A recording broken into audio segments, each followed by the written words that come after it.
So Bashgacha Pratis, we are making the Siyum on Yud Shvat by a Verbrengen for Yud Shvat.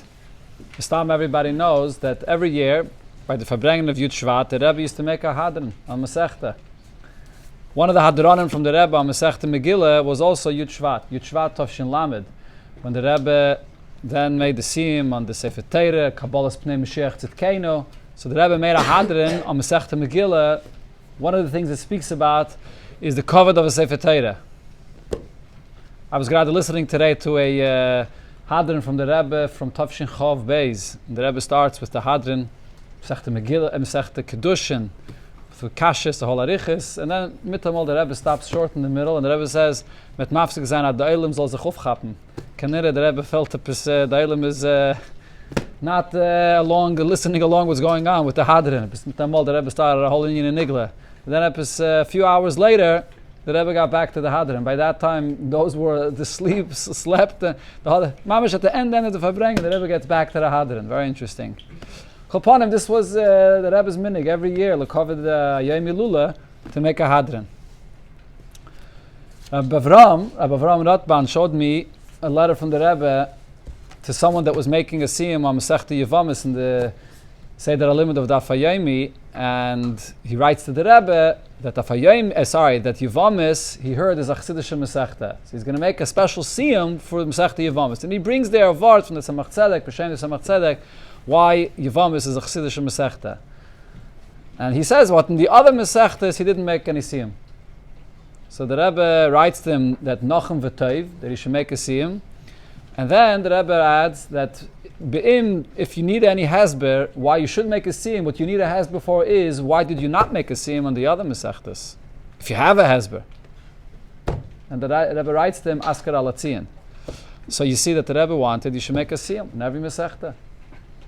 Torah. It's part of the union of being machshiv, kovedat Torah, that you're learning the Eibish's Torah, the chavivus for Torah. One of the things that we learned this morning, actually, that it says here in the last Amud of the Meseches, is the fact that when you learn Torah, you're supposed to learn it with a song. Not only the Taimei HaMikra, when you read in Chumash, the Parsha and the Torah, but also when you learn Mishnayos, it says in the Gemara, you should read with a song. And the Rebbe writes in a letter because that expresses the Chavivus for Torah. Making a Siyum Berabim, celebrating the fact that you finish a Meseches, is also an expression of Chavivus of Torah. That's why it's a minig to make a Siyum and a Hadron Berabim. So we're going to learn the last chelik of the Gemara, where it begins, the wide lines on the bottom of Daf Lamed Beis Amud Aleph. Amar Rab Parnach, Amar Rab Yochanan, Kol ha'eiches Sefer Torah orim. If a person holds the Sefer Torah with his bare hands directly, he doesn't hold on to the Sefer Torah with a mitpachas, when it's covered with a mantle, but he's learning the Sefer Torah and he's holding the parchment of the Sefer Torah itself directly. That's Rashi's pshat in the Gemara. It's most. Right, it does not refer to the Eitz Chaim. Although there are those that have a minig to not even hold on to the Eitz Chaim. But this, what it says here, is even the Eitz Chaim. But it's not the minig of Rav. I don't think it's our minig to be machman, not to hold the Eitz Chaim. Kopanim, Rashi's pshat is like I said, but there are other Rishonim that say that the pshat here actually, when it says in the Gemara Orum, is not referring to the Sefer Torah, that he's holding the parchment of the Sefer Torah directly, but it refers to the person. That he's not dressed properly, or he's not dressed at all, and he's holding a Sefer Torah and learning with it. So the Gemara Nikpa Orum, so this person will be buried also undressed. Fragt the Gemara, what does this mean? Orum Solkedaitach? Does it mean that he's actually going to be buried undressed? Now what's the pshat in the Gemara's question? So it's interesting, it's a machlokes in Mefarshim, what the Gemara's question here is. The Ritva says, the Gemara's question is, such a light punishment for doing something like this. He embarrassed the Sefer Torah by holding the Sefer Torah directly and not in the proper kovid. And to be buried without being dressed is not such a big punishment. So why is this the punishment? Other Mefarshim say, no, punkt fakert. The Gemara is actually asking, such a harsh punishment? When does the person get buried undressed? Rachmana litzlan. If he passes away naturally and a Chevra Kadisha is burying him, he's going to get buried dressed. Elamai, what happened is, if bandits caught him and they killed him and they buried him undressed, that's what happened. So that's a very harsh punishment. That's why the Gemara is asking this question. Elo, sagt the Gemara, Eime nikba orom beloy mitzvahs. Rather, what he meant to say is, that for this he gets buried undressed of any mitzvahs. So on this the Gemara asks, "B'loi mitzvah sol kedaitach?" Could you say just because he held the Sefer Torah directly Adam, so therefore he loses all of his mitzvahs? Elamar Abaye, so Abaye explains, "Nikba Adam b'loi oisa mitzvah." He gets buried not taking along with him this mitzvah itself. What does it mean, this mitzvah itself? So there are two pshatim in this, which Tosfos explains.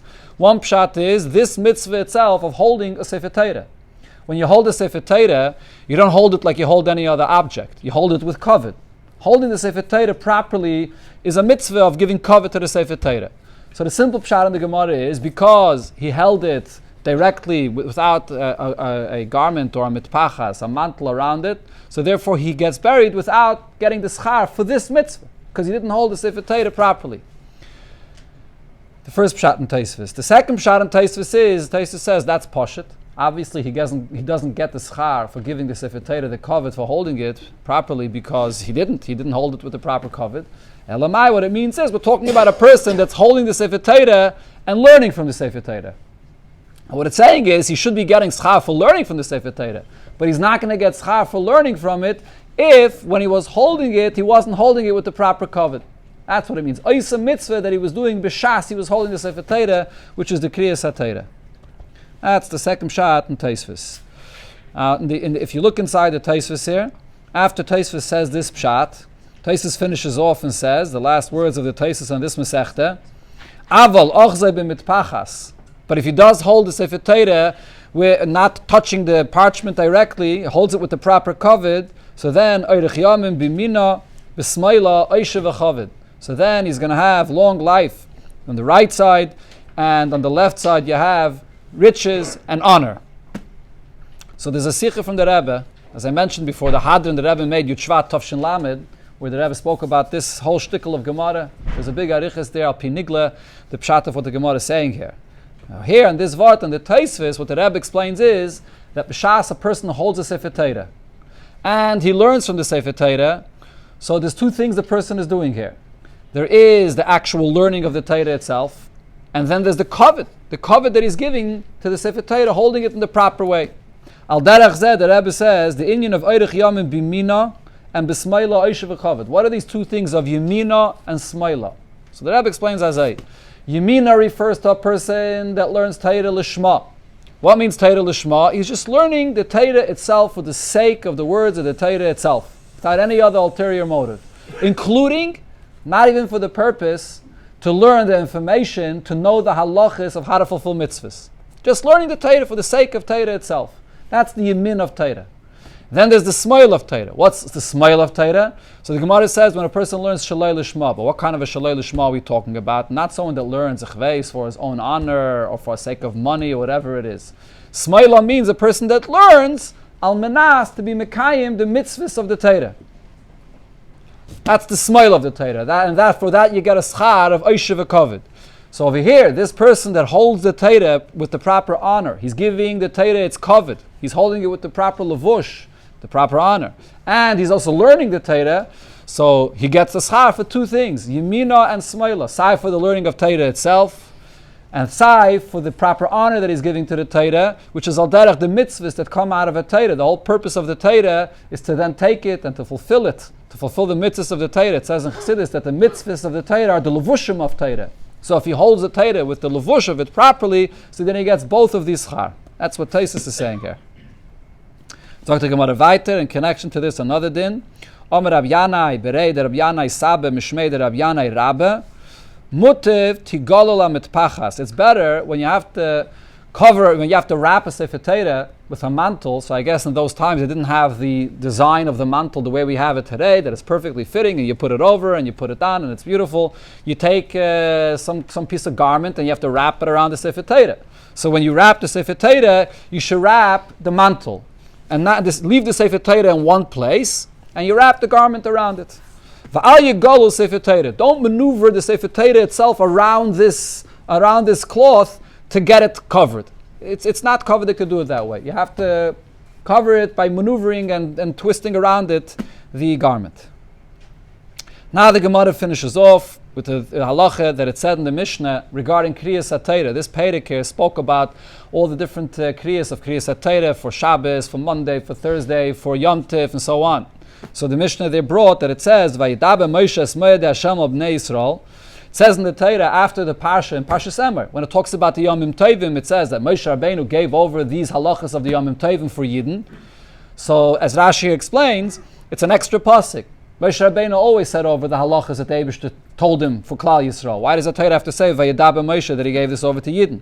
So from here we learn mitzvasan sheyakayren oisan kalecha vecha bezmaneh, that there's a mitzvah to read from the Kriyas HaTorah about the Yom Tif on Yom Tif itself. So on this the Gemara brings also a braisa that says a similar halacha. Tan Rabbanan Moshe tikkun lem liyisrael sheyushael and v'dershim binyanei shel yom, that besides what the Kriyas HaTorah that you read, you also should learn and you should darshan the halachas of that Yom Tif on the Yom Tif itself. In other words, the Mishnah was speaking about reading from the Sefer Torah, Torah Shebiksav, and the Braisa is saying that you also should read halachas from Torah Shebal Peh.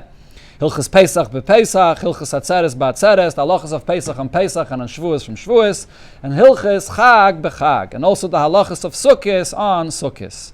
So the Rebbe, in another hadrin on Meseches Megillah, Purim Tafshin Chofei, there's a long hadrin on Meseches Megillah, a lot of details over there in that hadrin. So the Rebbe brought the question of the Mefarshim, why does the Gemara not say Hilchas Rosh Hashanah b'Rosh Hashanah and Hilchas Yom Kippur b'Yom Kippur? So the Rebbe brings a few tirutzim, but the teretz that the Rebbe comes to in the end is according to what the Alter Rebbe says. The Alter Rebbe Shulchan Aruch says that be'emes, it says in other places in the Gemara, and it's mentioned in Megillah earlier as well, you're supposed to be doirish behilchas hachag 30 days before the Yom Tif in order to prepare everybody to know the halachas in advance.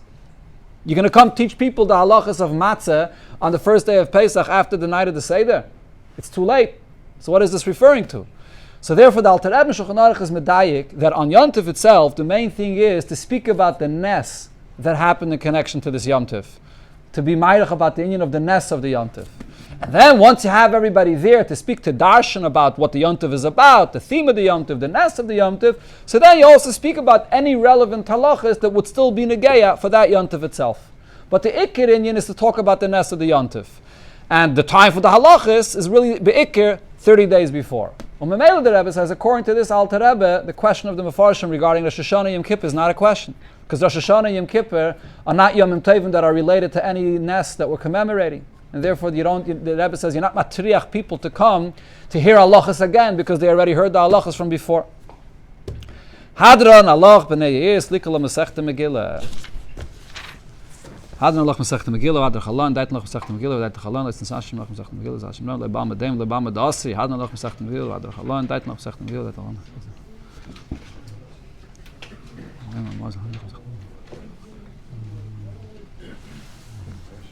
Then Lebam Adasi.